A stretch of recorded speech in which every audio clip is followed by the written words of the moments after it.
ನಮಸ್ಕಾರ ಗುರುಗಳಿಗೆ.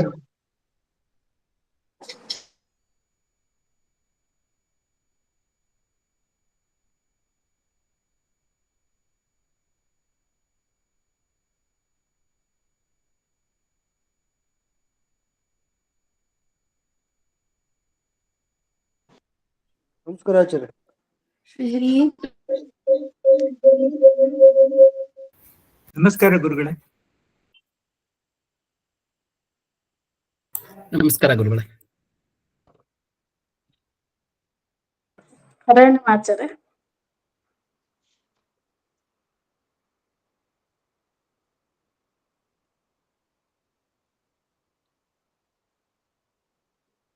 ಸುಮತಿಭಿರನುಮೇಜಂ ಶುಭ್ರಕಾಜಂ ಸಖಾಜಂ ಸುಖಮಜಮನಪಾಜಂ ಮುಕ್ತ್ಯುಪಾಜಂ ವಿಮಾಜಂ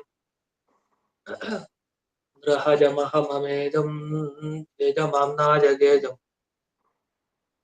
ಸದಜಮಸದಜೇಜಂ ಶ್ರೀಸಹಾಜಂ ಭಜೇಜಂ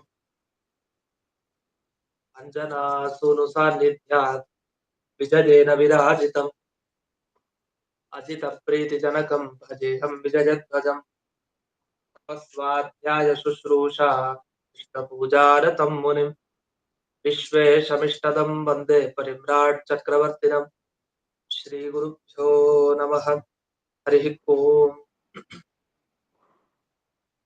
ಜನ್ಮಾದ್ಯಸ್ಯ ಯತೋನ್ಮಯಾದಿತರತಶ್ಚಾರ್ಥೇಷ್ವಭಿಘ್ನಸ್ವರಾಟ್ ತೇನೇ ಬ್ರಹ್ಮ ಹೃದಾಯ ಆದಿಕವಜೆ ಮುಖ್ಯಂತಿ ಯಂ ಸೂರಯಃ ತೇಜೋ ವಾರಿಮೃದಾಂ ಯಥಾ ವಿನಿಮಯೋ ಯತ್ರ ತ್ರಿಸರ್ಗೋ ಮೃಷಾ ಧಾಮ್ನಾ ಸ್ವೇನ ಸದಾ ನಿರಸ್ತಕುಹಕಂ ಸತ್ಯಂ ಪರಂ ಧೀಮಹಿ.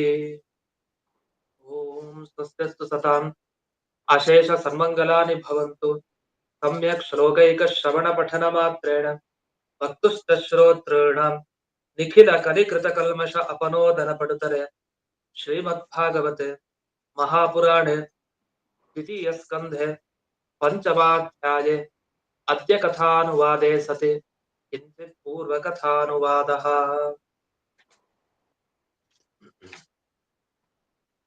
ಹಿಂದೆ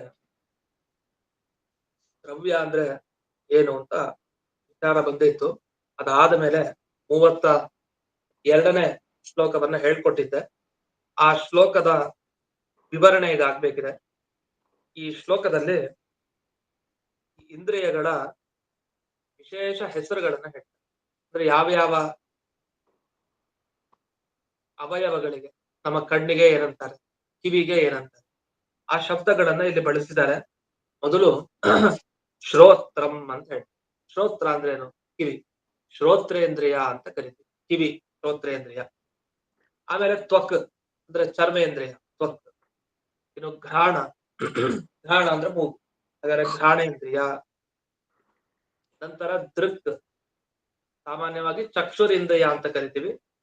ದೃಕ್ ಇಂದ್ರಿಯ ಅಂದ್ರೆ ಕಣ್ಣು ಅಂತ. ಇದಾದ ಮೇಲೆ ವಾಕ್ ಅಂದ್ರೆ ಮಾತು, ವಾಗೀಂದ್ರಿಯ. ಇನ್ನು ಜಿಹ್ವ, ಜಿಹ್ವೇಂದ್ರಿಯ ಅಂದ್ರೆ ನಾಲಿಗೆ. ನಾವು ಜಿಹ್ವೇಂದ್ರಿಯ ಅಂತ ಹೇಳೋದಕ್ಕಿಂತ ರಸನೇಂದ್ರಿಯ ಅನ್ನೋ ಶಬ್ದವನ್ನ ಬಳಸ್ತಾ ಇರ್ತಾರೆ. ರಸನ ಅಂದ್ರೆ ನಾಲಿಗೆ ಅಂತ ಅರ್ಥ. ಇಲ್ಲಿ ಜಿಹ್ವ ಅಂತ ಬಳಸಿದ್ದಾರೆ. ಜಿಹ್ವ ಅಂದ್ರೆ ನಾಲಿಗೆ, ವಾಕ್ ಅಂದ್ರೆ ಮಾತು. ಆಮೇಲೆ ದೋಹೋ ಅಂತ ಬಂತು.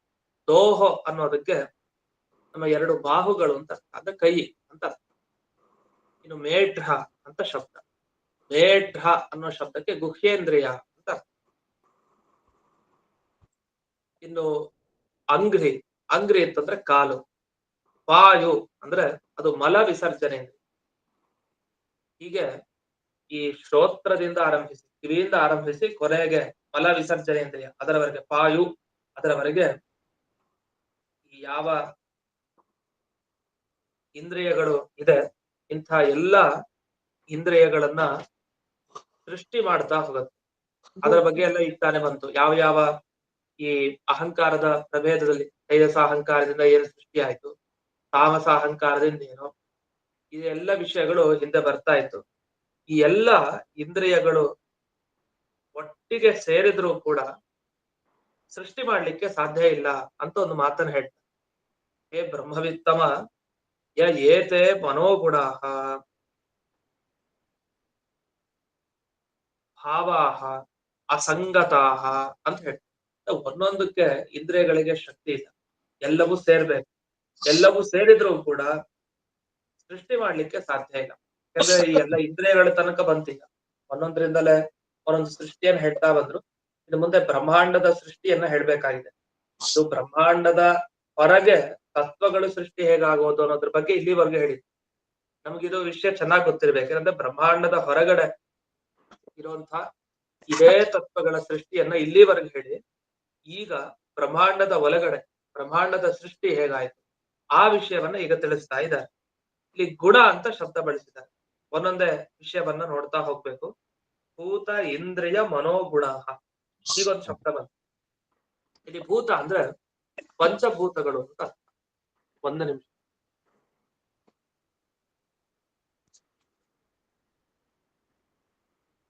ಭೂತ ಅಂದ್ರೆ ಪಂಚಭೂತಗಳು. ಇನ್ನು ಇಂದ್ರಿಯಗಳು, ಮನಸ್ಸು ನಮಗ್ ಗೊತ್ತೇ ಇದೆ. ಮನಸ್ಸು ಅಂತಂದ್ರೆ ಇಲ್ಲಿ ಇದನ್ನು ತಗೊಳ್ಬೇಕು ಜೊತೆಗೆ, ಈ ಬುದ್ಧಿ, ಪ್ರಾಣ, ಹಾಗೆ ಗುಣ ಅಂತಂದ್ರೆ ಸತ್ವಗುಣ, ರಜೋಗುಣ, ತಮೋಗುಣ ಎಲ್ಲ ತಗೊಳ್ಬೇಕು. ಈ ಎಲ್ಲ ಪದಾರ್ಥ ಯದ್ ಆಯತನ ನಿರ್ಮಾಣೆ ನಶೇಕು ಬ್ರಹ್ಮವಿತ್ತ. ಆಯತನ ಅಂದ್ರೆ ಮನೆ ಅಂತ. ಅಂದ್ರೆ ಈ ಸಮಗ್ರ ಬ್ರಹ್ಮಾಂಡ ಒಂದು ಮನೆ. ಈ ಮನೆಯನ್ನು ನಿರ್ಮಾಣ ಮಾಡ್ಬೇಕು ಅಂತ ಅಂದ್ರೆ ಈ ಮನೆ ನಿರ್ಮಾಣಕ್ಕೆ ಇದಕ್ಕೆ ಪ್ರತ್ಯೇಕವಾಗಿ ಶಕ್ತಿ ಇಲ್ಲವೇ ಇಲ್ಲ. ಒಂದೊಂದೇ ಭೂತಗಳು ಸೇರಿ ಅಂದ್ರೆ ಈಗ ಒಂದೇ ಪೃಥ್ವಿ ಭೂತ. ಪೃಥ್ವಿಯಿಂದಲೇ ಇಡೀ ಜಗತ್ತಿನ ಸೃಷ್ಟಿ ಆಯ್ತಾ? ಇಲ್ಲ. ತೇಜಸ್ಸು ಬೇಕು, ಅಗ್ನಿ ಬೇಕು, ಅಗ್ನಿ ಬೇಕು, ಮತ್ತೆ ಜಲ ಬೇಕು, ಹಾಗೆ ವಾಯು ಬೇಕು, ಆಕಾಶ ಬೇಕು. ಹೀಗೆ ಪ್ರತಿಯೊಂದು ಭೂತಗಳು ಬೇಕು ಅಂದ್ರೆ ಜೊತೆಗೆ ಸೇರ್ಬೇಕು. ಒಂದೊಂದಕ್ಕೆ ಅಂತ ಶಕ್ತಿ ಇಲ್ಲ ಇಡೀ ಬ್ರಹ್ಮಾಂಡವನ್ನ ಸೃಷ್ಟಿ ಮಾಡುವಂತ ಶಕ್ತಿ. ಅಷ್ಟೇ ಅಲ್ಲ, ಮಿಕ್ಕಿದ ಇಂದ್ರಿಯಗಳಿಗೂ ಅಷ್ಟೇ ಒಂದೊಂದೇ ಇಂದ್ರಿಯಗಳಿಗೆ ಶಕ್ತಿ ಇಲ್ಲ. ಹಾಗೆ ಬುದ್ಧಿ, ಪ್ರಾಣ, ಮನಸ್ಸು, ಸತ್ವ, ರಜಸ್ಸು, ತಮಸ್ಸು ಈ ಎಲ್ಲ ಗುಣಗಳು ಒಂದೊಂದೇ ಬಿಟ್ರೆ, ನೋಡ ನೀನು ಜಗತ್ತಿನ ಸೃಷ್ಟಿ ಮಾಡಿ ಹೋಗು, ಬ್ರಹ್ಮಾಂಡ ಸೃಷ್ಟಿ ಮಾಡು ಅಂದ್ರೆ ಅವುಗಳು ಬ್ರಹ್ಮಾಂಡ ಸೃಷ್ಟಿ ಮಾಡ್ಲಿಕ್ಕೆ ಸಾಧ್ಯ ಇಲ್ಲ. ಅವುಗಳಿಗೆ ಶಕ್ತಿ ಇಲ್ಲ ಒಂದೊಂದಕ್ಕೆ. ಅದಕ್ಕೇನ್ ಮಾಡಿದ್ರು? ಅಸಂಗತಾಹ ಭಾವ, ಎಲ್ಲ ಸೇರದೇನೆ ಸೃಷ್ಟಿ ಮಾಡ್ಲಿಕ್ಕೆ ಸಾಧ್ಯನೇ ಇಲ್ಲ. ಹಾಗಾದ್ರೆ ಏನಾಗ್ಬೇಕು? ಈ ಎಲ್ಲ ಬ್ರಹ್ಮಾಂಡವನ್ನ ಸೃಷ್ಟಿ ಮಾಡ್ಲಿಕ್ಕೆ ಎಲ್ಲ ವಸ್ತುಗಳು ಕೂಡ ಸೇರ್ಕೊಳ್ಬೇಕು. ಅಂದ್ರೆ ಸಮಗ್ರ ಬ್ರಹ್ಮಾಂಡ ಸೃಷ್ಟಿ ಆಗಿದ್ದು ಹೇಗೆ ಅಂದ್ರೆ ಎಲ್ಲಾ ವಸ್ತುಗಳು, ಪಂಚಭೂತಗಳು, ಮತ್ತೆ ಬುದ್ಧಿ, ಮನಸ್ಸು, ಪ್ರಾಣ, ಇಂದ್ರಿಯಗಳು ಏನೇನು ಹಿಂದೆ ಸೃಷ್ಟಿ ಆಯ್ತು, ಎಲ್ಲ ಸೃಷ್ಟಿ ಆದ ಮೇಲೆ ಇದೆಲ್ಲ ಒಟ್ಟಿಗೆ ಸೇರಿದ ಮೇಲೆ ಈ ಬ್ರಹ್ಮಾಂಡ ಸೃಷ್ಟಿ ಆಗುತ್ತೆ. ಆದ್ರೆ ಬ್ರಹ್ಮಾಂಡ ಸೃಷ್ಟಿ ಆಗ್ಬೇಕು ಅಂದ್ರೆ ಈ ಒಂದೊಂದು ಇಂದ್ರಿಯಗಳಿಂದ ಅಂತ ವಸ್ತುಗಳು ಹುಟ್ಟಬೇಕು ಅಂದ್ರೆ ಆ ಇಂದ್ರಿಯಗಳಲ್ಲಿ ಶಕ್ತಿ ಬೇಕು. ಆ ಶಕ್ತಿ ಇದೆಯಾ ಅಂದ್ರೆ ಹಿಂದೆ ಬಂತು. ಪ್ರತಿಯೊಂದು ತತ್ವಗಳ ಒಳಗಡೆ ದೇವತೆಗಳಿರ್ತಾರೆ. ಜಡಕ್ಕೆ ಶಕ್ತಿ ಇರಲ್ಲ. ಜಡಕ್ಕೆ ಒಂದು ಹೊಸ ವಸ್ತುವನ್ನ ಹಾಗೆ ಸೃಷ್ಟಿ ಮಾಡುವಂತ ಶಕ್ತಿ ಇರಲ್ಲ. ಅದರ ಒಳಗಡೆ ದೇವತೆಗಳೇ ಪ್ರೇರಕರಾಗಿ ತಾವು ಇದ್ದು ಈ ಬ್ರಹ್ಮಾಂಡವನ್ನ ಸೃಷ್ಟಿ ಮಾಡ್ತಾರೆ. ಅಲ್ಲಿ ದೇವತೆಗಳು ಒಬ್ಬೊಬ್ರು ಒಂದೊಂದು ತತ್ವಕ್ಕೆ ಅಭಿಮಾನಿಗಳಾಗಿದ್ದಾರೆ. ಜೊತೆಗೆ ಮುಖ್ಯ ಪರಮಾತ್ಮ ಇರ್ತಾರೆ. ಎಲ್ಲಾ ವಸ್ತುಗಳ ಒಳಗಡೆ ಪರಮಾತ್ಮನಿದ್ರೆ ಆಗ ಈ ಬ್ರಹ್ಮಾಂಡದ ಸೃಷ್ಟಿ ಆಗ್ಲಿಕ್ಕೆ ಸಾಧ್ಯ ಅಂತ ಒಂದು ನಿಮಿಷ.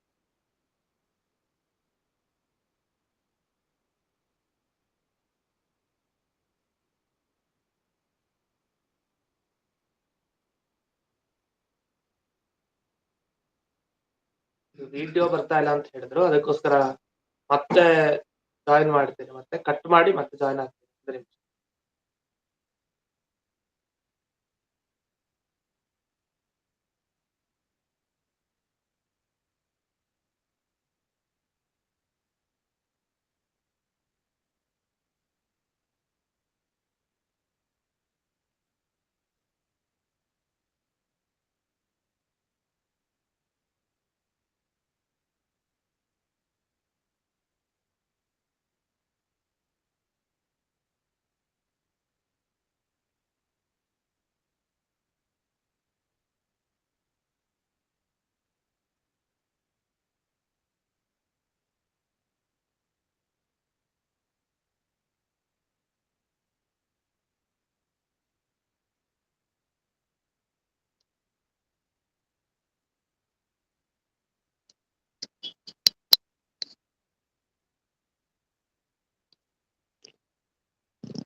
ನಮಸ್ಕಾರ ಆಚಾರ್ಯ. ನಮಸ್ಕಾರ. ಕೇಳಿಸ್ತಾ ಇಲ್ಲ ಆಚಾರ್ಯ. ಒಂದ್ ನಿಮಿಷ ಬಂದೆ. ಈಗ ಕೇಳಿಸ್ತಾ ಇದೆಯಾ? ಈಗ ಕೇಳಿಸ್ತಾ ಇದೆ. ಕೇಳಿಸ್ತಾ ಇದೆ. ಆಚಾರ್ಯ ಅದೇ ವಿಡಿಯೋ ಕಾಣಿಸ್ತಾ ಆಚಾರ್ಯ, ಕೇಳಿಸ್ತಾ ಇದೆ, ವಿಡಿಯೋ ಕಾಣಿಸ್ತಾ ಇಲ್ಲ. ಇಲ್ಲಿ ಕಾಣಿಸ್ತಾ ಇದೆ. ಈಗ ಸರಿ ಆಯ್ತಾ? ವಿಡಿಯೋ ಬಂತು. ಓಕೆ.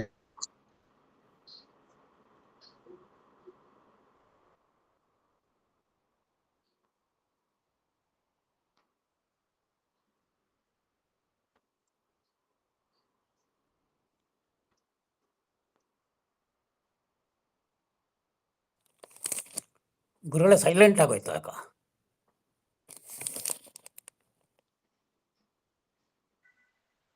ಅವರು ಮ್ಯೂಟ್ ಮಾಡಿದ್ದಾರೆ, ಅನ್ಮ್ಯೂಟ್ ಮಾಡಿದ್ರೆ ಶುರು ಹೋಗುತ್ತೆ. ಅಂತೂ ಇಲ್ಲಿಯವರೆಗೆ ಸಮಗ್ರ ಬ್ರಹ್ಮಾಂಡದ ಸೃಷ್ಟಿಯನ್ನ ದೇವರು ಮತ್ತೆ ಆಯಾಯ ದೇವತೆಗಳು ಸೇರಿ ತಾವು ಮಾಡ್ಬೇಕು ಅನ್ನೋ ವಿಷಯ ಬಂತು. ಜಡಕ್ಕೆ ಸ್ವಯಂ ಇಂತಹ ಶಕ್ತಿ ಇಲ್ಲ. ಹಿಂದೆ ಬಂತು, ಜಡಗಳ ಪದಾರ್ಥಗಳಿಗೆ ಹಿಂದಕ್ಕೆ ಯಾರೋ ಒಬ್ಬ ಚೇತನ ಇರ್ಬೇಕು. ಚೇತನ ಇದ್ದೇ ತಾನು ವ್ಯಾಪಾರವನ್ನ ಮಾಡಿಸ್ಬೇಕು, ಆಗಲೇ ಈ ಪದಾರ್ಥಗಳ ಸೃಷ್ಟಿ ಆಗೋದು ಅಂತ ಬಂತು. ಆ ವಿಷಯವನ್ನ ಈಗ ಮುಂದಿನ ಶ್ಲೋಕದಿಂದ ವಿವರಣೆ ಮಾಡ್ತಾ ಹೋಗ್ತಾರೆ. 33ನೇ ಶ್ಲೋಕ. ತದಾ ಸಂಹತ್ಯ ಚಾನ್ಯೋನ್ಯಂ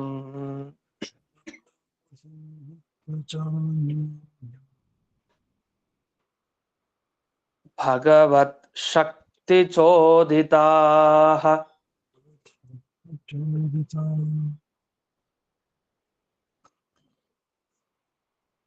ಸದಸತ್ವಮುಪಾದಾಯ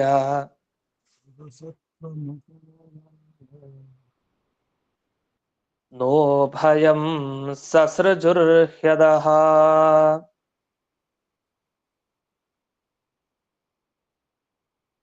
ತದಾ ಸಂಹತ್ಯ ಚಾನ್ಯೋನ್ಯಂ ಅಂದ್ರೆ ಎಲ್ಲ ಸೇರ್ಕೊಂಡ್ವಂತೆ, ನಾವೇ ಬ್ರಹ್ಮಾಂಡವನ್ನ ಸೃಷ್ಟಿ ಮಾಡ್ಬಿಡ್ತೀವಿ ಅಂತ ಹೊರಟುವಂತೆ. ಆದರೆ ಆಗ್ಲಿಲ್ಲ. ಆಗ ಶರಣಾಗತರಾದಂತೆ ಎಲ್ಲ, ಓಹೋ ನಾವು ಎಲ್ಲ ಸೇರಿದ್ರು ಈ ಜಗತ್ತಿನ ಸೃಷ್ಟಿ ಮಾಡ್ಲಿಕ್ಕೆ ಆಗ್ತಾ ಇಲ್ಲ, ಆದ್ರಿಂದ ನೀನೇ ಭಗವಂತ ಈ ಸೃಷ್ಟಿಯನ್ನ ಮಾಡಬೇಕು ಅಂತ ಎಲ್ಲ ಆ ತತ್ವಗಳು ಪ್ರಾರ್ಥನೆ ಮಾಡಿದ್ವಂತೆ. ನಮಗ್ ಸಂಶಯ ಬರುತ್ತೆ, ಅಲ್ಲ ಇದೆಲ್ಲ ಜಡ ತಾನೆ, ಜಡಕ್ಕೆ ಬುದ್ಧಿ ಇರಲ್ಲ. ಆಮೇಲೆ ಈ ಜಡ ಪದಾರ್ಥಗಳು, ಪಂಚಭೂತಗಳು, ಮನಸ್ಸು, ಬುದ್ಧಿ, ಇಂದ್ರಿಯ, ಸತ್ವ, ರಜಸ್ಸು, ತಮಸ್ಸು, ಇದೆಲ್ಲ ಹೋಗಿ ದೇವರ ಹತ್ರ ಬೇಡೋದು ಅಂದ್ರೆ ಏನರ್ಥ? ಅದಕ್ಕೆ ನಮಗ್ ಉತ್ತರ ಇದ್ದೇ ಇದೆ. ಎಲ್ಲ ಬೇಡಿದ್ದು ಅಂದ್ರೆ ಯಾರು? ಆಯಾಯ ತತ್ವಗಳ ಅಭಿಮಾನಿ ದೇವತೆಗಳು ಸೇರಿದ್ರು. ಆ ಎಲ್ಲ ದೇವತೆಗಳು ಸೇರಿದ್ರು ಈ ಜಗತ್ತಿನ ಅಂದ್ರೆ ಬ್ರಹ್ಮಾಂಡದ ಸೃಷ್ಟಿ ಮಾಡ್ಲಿಕ್ಕೆ ಸಾಧ್ಯ ಆಗ್ಲಿಲ್ಲ. ಅದಕ್ಕೋಸ್ಕರ ತದಾ ಸಂಹತ್ಯ, ಒಟ್ಟಿಗೆ ಸೇರಿ ಅನ್ಯೋನ್ಯಂ ಪರಸ್ಪರವಾಗಿ ಅವುಗಳು ಸೃಷ್ಟಿ ಮಾಡಿದ್ದು ಹೇಗ್ ಸಾಧ್ಯ ಆಯ್ತು ಅಂದ್ರೆ ಭಗವತ್ ಶಕ್ತಿ ಚೋದಿತಾಹ, ದೇವರ ಶಕ್ತಿ, ದೇವರ ಒಳಗಡೆ ಹೋದ, ಎಲ್ಲ ತತ್ವಗಳ ಒಳಗಡೆ ಹೋಗಿ ಅದಕ್ಕೆ ಒಂದು ಶಕ್ತಿಯನ್ನ ನೀಡಿದ, ಪ್ರಚೋದನೆ ಮಾಡ್ದ. ಆಗ ಪ್ರಚೋದನೆ ಮಾಡಿದ್ದಕ್ಕೆ ಬ್ರಹ್ಮಾಂಡದ ಸೃಷ್ಟಿ ಆಯ್ತು.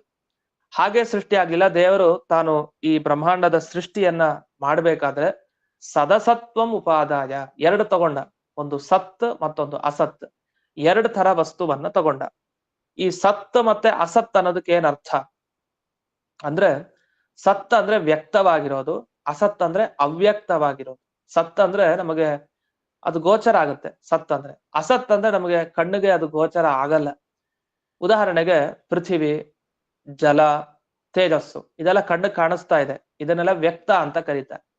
ಭೂಮಿಯ ಪದಾರ್ಥ, ಪೃಥ್ವಿ ಪದಾರ್ಥವನ್ನ ನಾವು ನೋಡ್ತೀವಿ, ನೀರನ್ನ ನೋಡ್ತೀವಿ, ಜಲತತ್ವವನ್ನ ನೋಡ್ತೀವಿ, ತೇಜಸ್ ತತ್ವ, ಅಗ್ನಿ ತತ್ವವನ್ನ ನೋಡ್ತೀವಿ, ಅಗ್ನಿಯ ದರ್ಶನ ಆಗ್ತಾ ಇದೆ.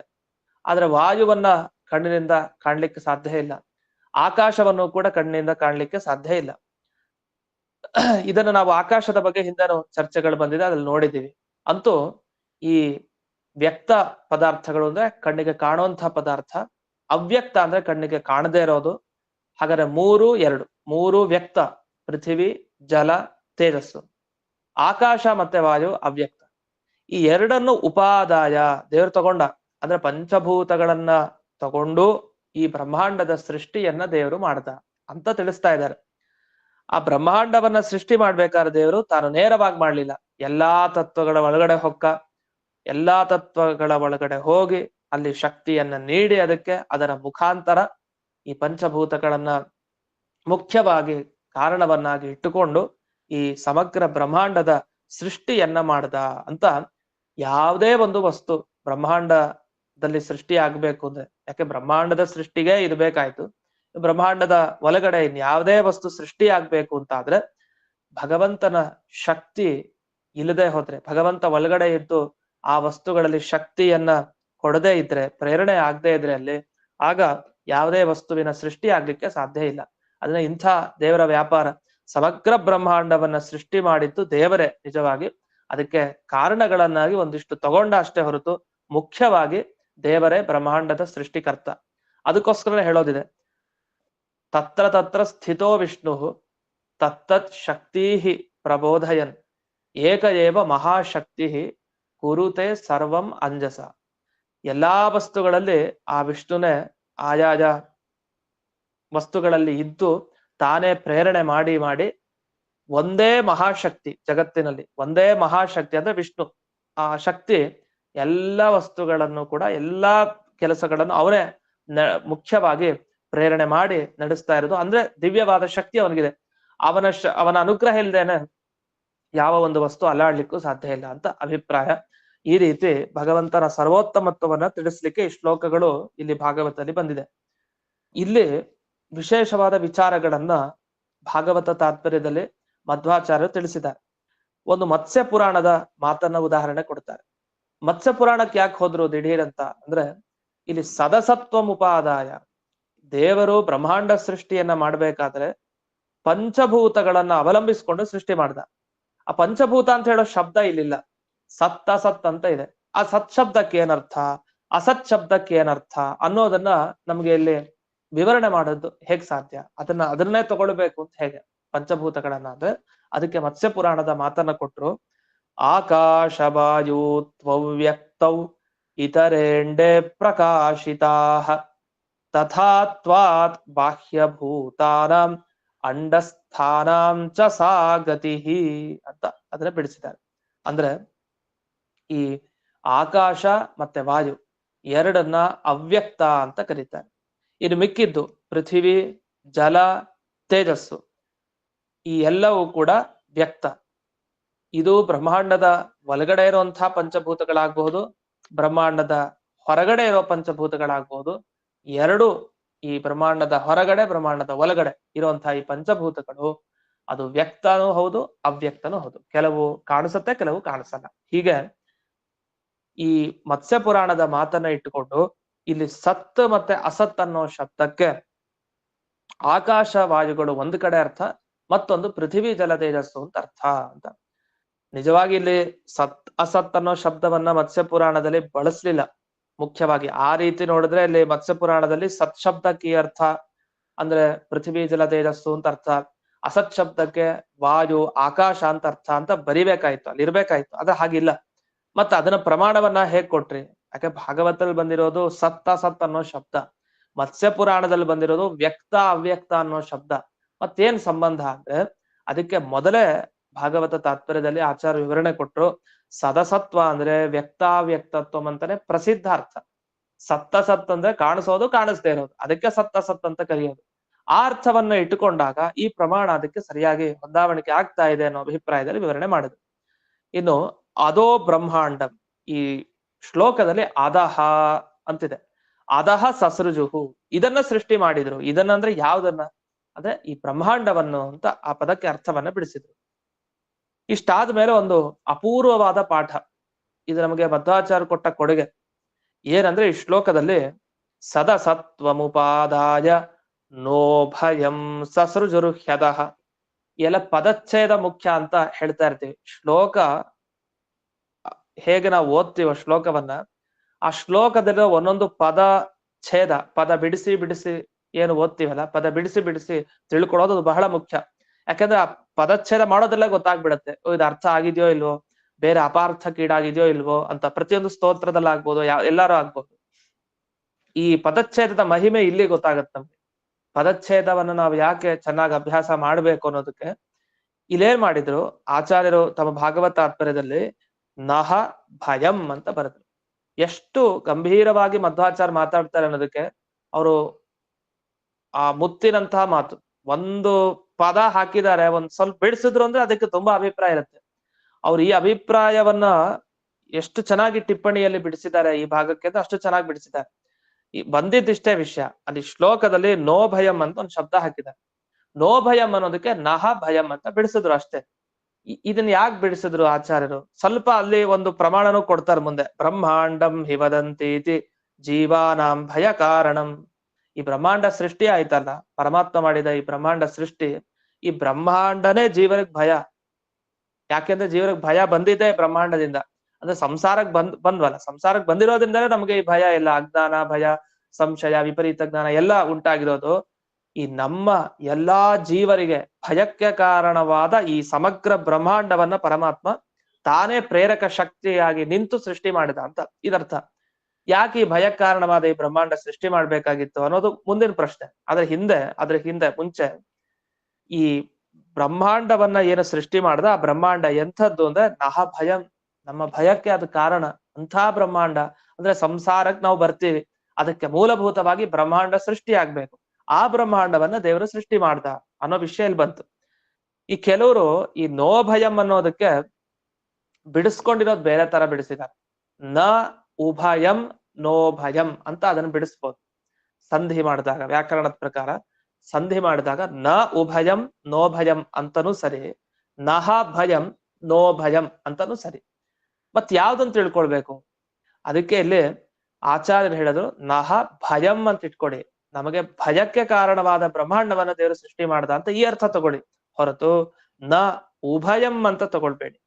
ಕೆಲವ್ರು ಏನ್ ಮಾಡಿದ್ರು, ನ ಉಭಯಂ ಅಂತ ಈ ಭಾಗವತದ ಶ್ಲೋಕದಲ್ಲಿನ ಈ ಪದವನ್ನ ಬಿಡಿಸ್ಕೊಂಡ್ರು. ಅದ ನೋಡಿ, ಭಾಗವತ ಶ್ಲೋಕ ಇದೆ, ಈ ಶ್ಲೋಕದಲ್ಲಿ ಅದೇ ಪದನು ಹೌದು, ನೋ ಭಯಂ ಅಂತಾನೆ ಪದ, ಅದ್ರಲ್ಲಿ ಬಿಡಿಸ್ಕೊಳ್ಳೋದ್ರಲ್ಲಿ ತುಂಬಾ ಮುಖ್ಯತೆ ಇದೆ. ಒಂದ್ ಅರ್ಥ ಸ್ವಲ್ಪ ಆ ಶಬ್ದನ ಆಚೆ ಬಿಡಿಸ್ಕೊಂಡ ತಪ್ಪಾಗ್ಬಿಡುತ್ತೆ, ಅರ್ಥ ಪೂರ್ಣ ವಿಪರೀತ ಅರ್ಥ ಕೊಟ್ಬಿಡುತ್ತೆ. ಏನ್ ವಿಪರೀತ ಅರ್ಥ ಕೊಡೋದು ಅಂದ್ರೆ ನ ಉಭಯಂ ಅನ್ನೋದಕ್ಕೆ ಏನರ್ಥ ಅಂತ ನೋಡೋಣ. ಈಗ ಒಂದು ವಸ್ತುವನ್ನ ಜಗತ್ತಿನಲ್ಲಿ ನಾವು ಇದನ್ನ ಕೇಳಿದ್ರೆ ನಮ್ಗೆ ನ್ಯಾಯಸುಧಾ, ಅನುವ್ಯಾಖ್ಯಾನ, ಸಂಧ್ಯಾಧಿಕರಣ, ಸ್ವಪ್ನಾಧಿಕರಣ ಏನ್ ಬಂತು ಎಲ್ಲ ನೆನಪಾಗತ್ತೆ ನಮ್ಗೆ ಅಂತ ಒಂದು ಪ್ರಸಂಗ. ಸತ್, ಅಸತ್, ಸದಸತ್, ಸದಸದ್ ವಿಲಕ್ಷಣ ಅಂತ ಹೀಗೆಲ್ಲ ಶಬ್ದವನ್ನ ಬಳಸೋದಿದೆ. ಇಲ್ಲಿ ಸತ್ ಅಂದ್ರೆ ಸತ್ಯವಾದ ವಸ್ತು, ಅಸತ್ಯ ಅಂದ್ರೆ ಸುಳ್ಳಾದ ವಸ್ತುಗಳು. ಇದು ಎರಡೂ ಅಲ್ಲ ಅಂದ್ರೆ ಏನರ್ಥ?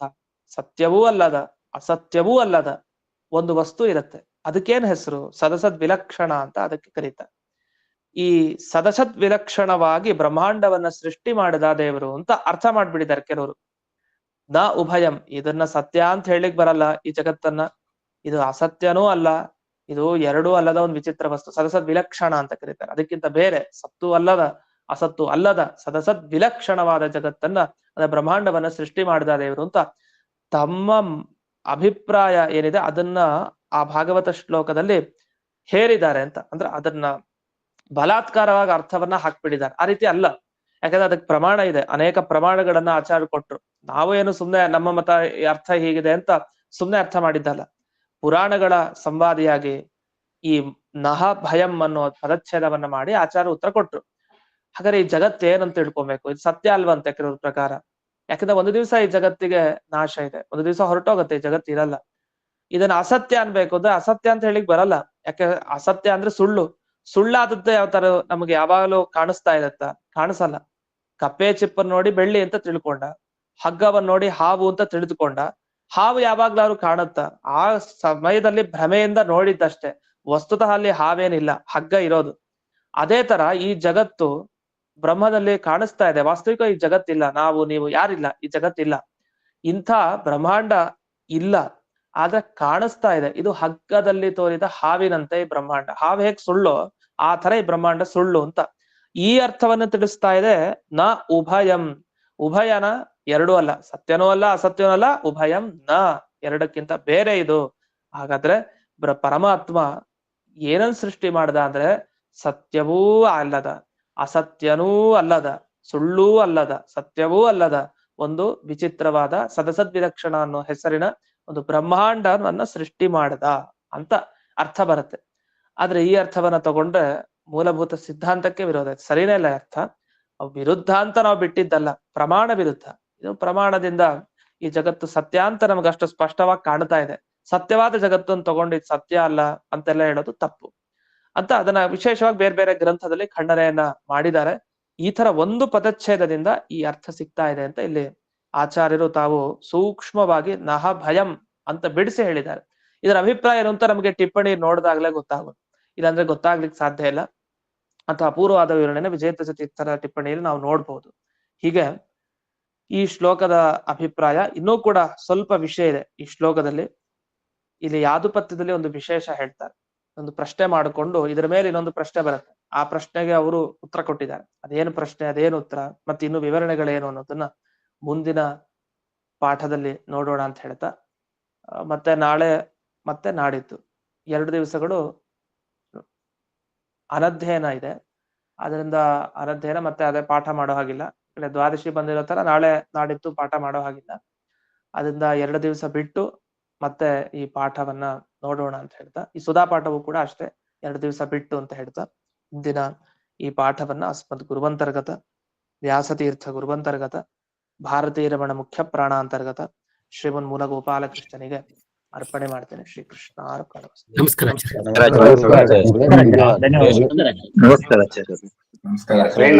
ಧನ್ಯವಾದಗಳು. ಇದೆ ಇವತ್ತಿದೆ. ನಮಸ್ಕಾರಗಳು. ಅಂಜೂರ್ ಇಷ್ಟೊಂದು ಕಳಿಸಿದ್ವಿ. ನಮಸ್ಕಾರ.